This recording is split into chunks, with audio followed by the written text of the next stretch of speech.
Dans cette vidéo, je vais te montrer des exercices originaux et inhabituels pour avoir des coups de pied super explosifs.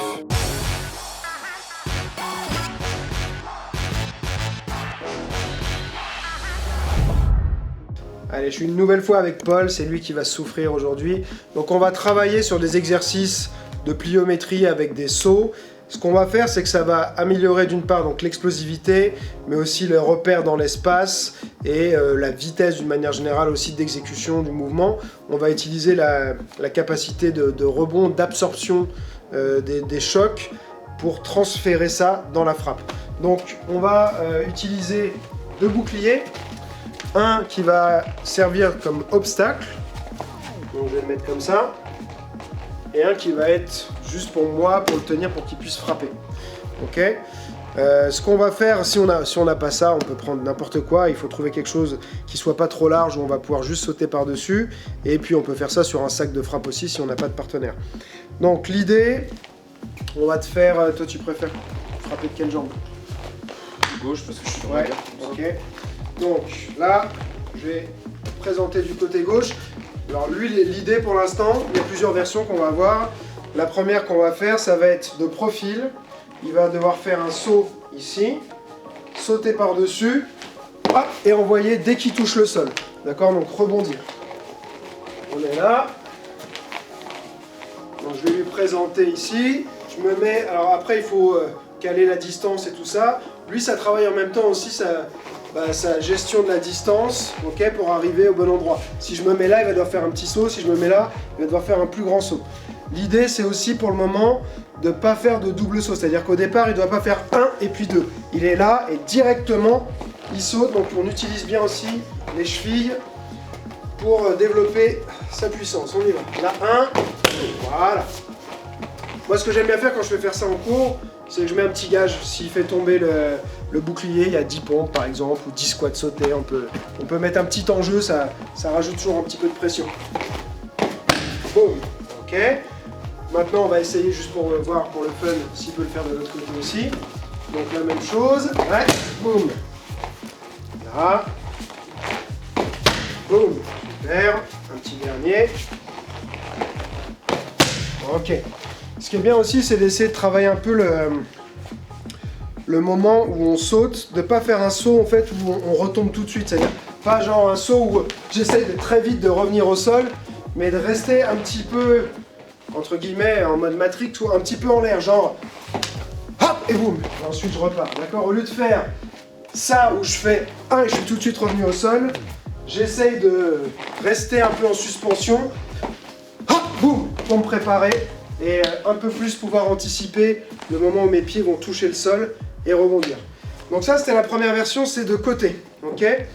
Ensuite, on va faire la même chose, mais il va devoir sauter en changeant de côté. C'est-à-dire, s'il est orienté de ce côté-là, là, il va faire un saut en se tournant, voilà. Donc là, et ensuite, c'est l'arrière qui va partir. Ok, donc on a une rotation contre rotation. On va essayer là, donc... Voilà. Mettre comme ça, il va devoir tourner là et ensuite envoyer. Là, ça devient déjà un petit peu plus compliqué. Voilà, là on voit le départ qui cherche un peu d'influx. Il y a un petit appel. Ouais. On essaie de ne pas faire d'appel. Il n'y a pas eu la rotation. Voilà, tourner par là, rotation. Boum. Ok. Un petit dernier, tourner par ici. Il change de sens et il envoie. Ok. On essaye de l'autre côté. Ouais. Donc tourner par là. Attends, je me positionne. Hop. Voilà. Là, on voit que c'est un peu plus dur déjà. Forcément, là, toujours un côté, on est meilleur que l'autre. Là. Boum. Un petit dernier. Ok. Donc ça, c'est bien. Maintenant, là, ça commence à être plus dur. Ça va être intéressant, notamment aussi pour développer les repères dans l'espace et pour tout ce qui est coup de pied retourné. Même s'il ne va pas faire un coup de pied retourné, c'est qu'on va avoir la mécanique du coup de pied retourné. Là, il était là, et ce qu'il faisait, c'était... Donc, je suis comme ça et je tourne par ici. Donc en fait, je tourne vers l'avant, d'accord? Ça, pour moi, ça va être l'avant, comme si je voulais envoyer un coup de pied, du coup, je vais être de face. Et là, si je tourne par là, c'est un coup de pied vers l'arrière, donc tout ce qui est retourné. Donc là, il va devoir faire son saut en tournant vers l'arrière, donc ici, et ensuite envoyer la jambe arrière. Voilà. Celui-là, il est beaucoup plus dur. Ok? Parce qu'en fait, on reprend la mécanique d'un coup de pied retourné, mais un coup de pied retourné sauté. Ok? D'une manière générale, c'est qu'on va améliorer sa coordination et ses repères aussi dans l'espace. Donc là, je vais me mettre... t'es ici, tu vas faire retourner comme ça, donc ouais, c'est ça. Voilà. C'est là où souvent on fait le plus souvent tomber le bouclier. D'accord? Et on essaye de passer avec les deux jambes, c'est-à-dire de ne pas faire 1, 2, d'accord? Mais vraiment, je suis là et c'est hop, deux jambes en même temps. Oups. Ouais, là il y a encore un petit élan. Tu fais ça avant de partir, essaye de te placer, voilà. Ouais, plus dur comme ça, voilà. On se concentre. Arrête. C'est là que ça devient plus compliqué. Là tu vois, tu as fait le petit saut. On essaie de l'autre côté pour voir. Souffle un peu. Dans ce type de séance, on travaille sur de la qualité, c'est quelque chose qui revient assez souvent. Donc le but, c'est pas de se crever. Okay, quand on est sur quelque chose de qualitatif, qu'on essaye d'améliorer de la technique ou vraiment des aptitudes physiques particulières qui demandent de la concentration, une bonne coordination, faut pas être dans la fatigue, d'accord?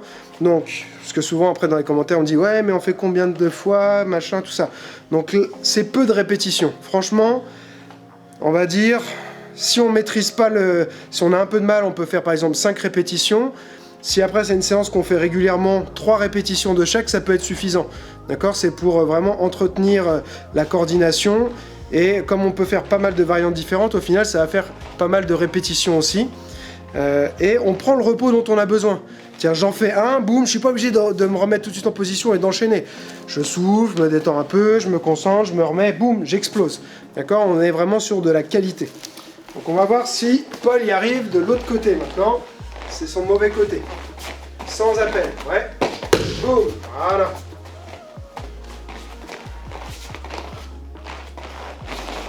En fait, j'ai envie de partir, d'envoyer une jambe après l'autre. Ouais. C'est dur d'envoyer les dents. Ouais. Et il y a encore les petits appels de départ. Si on a du mal en termes de stabilité, il faut essayer de recruter un maximum sa ceinture abdominale. Donc si ça se fait pas naturellement, il faut forcer un peu sur la contraction. Ça va apporter de la stabilité à l'ensemble du corps. Ouais, hey. Faire du cirque. Ouais. Encore. Boum, pas mal. Hey. Allez, un petit dernier. On termine sur une réussite. Ok. Alors, maintenant, on peut faire aussi travail de face. D'accord? C'est-à-dire, soit je me mets 2 pieds ici sur la même ligne, je fais mon saut et j'envoie d'un côté ou de l'autre. Ou je peux faire aussi le travail en position de combat. Donc une jambe devant, je saute et je vais pouvoir envoyer la jambe avant, la jambe arrière.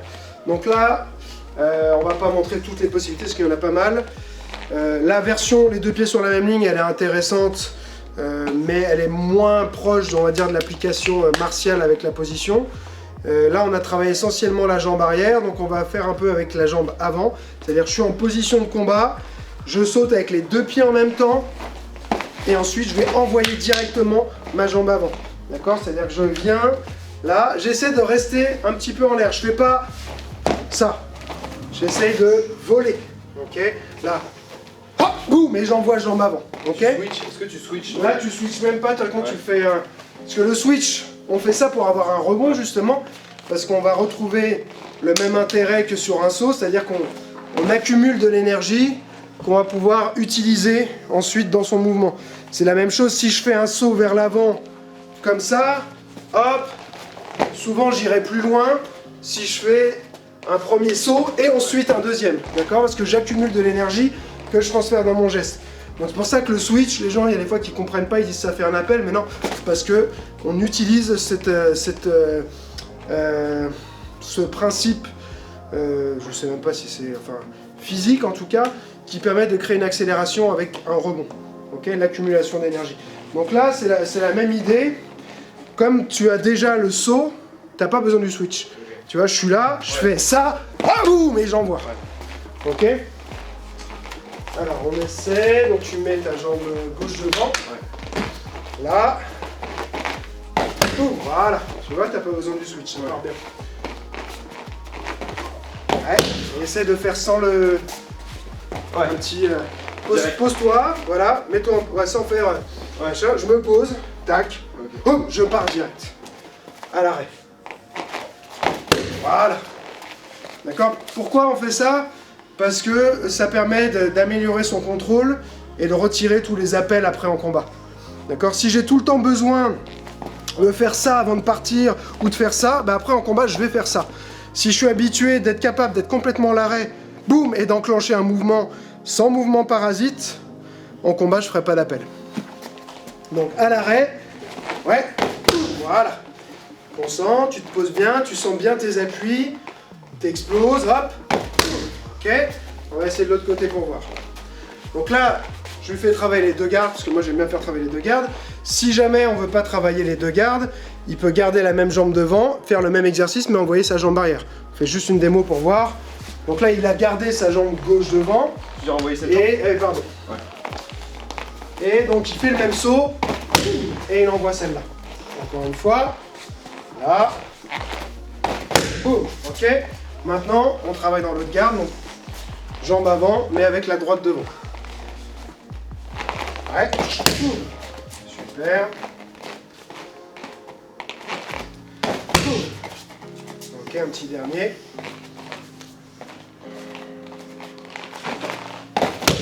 Ok, souffle. Voilà, donc là, c'est ce type de séance. Il reste encore d'autres possibilités. Après, chacun peut trouver des variantes, hein, mais ce qui compte, c'est de comprendre le concept de base. Un saut avec différents schémas moteurs, donc de face, en envoyant la jambe arrière, en envoyant la jambe avant, avec une rotation vers l'avant, avec une rotation vers l'arrière, ainsi de suite. On reste sur des séries assez courtes.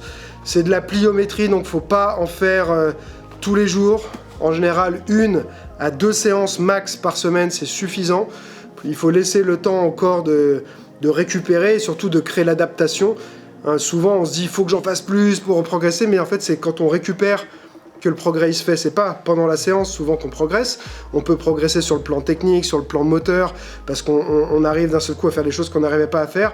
Mais après, tout ce qui est adaptation au niveau du plan physiologique, physique, ça se fait pendant la récupération. Donc si on laisse pas assez de place à la récupération, bah souvent on progresse moins vite au final, même si ça peut paraître bizarre en faisant moins de progresser plus vite, mais voilà, c'est souvent quelque chose qui est oublié, c'est laisser le temps à la récupération pour que le corps il arrive à faire le phénomène de surcompensation, et ensuite on va être meilleur la fois d'après. Si t'es intéressé, non, il faut absolument la... Je vais pas y arriver.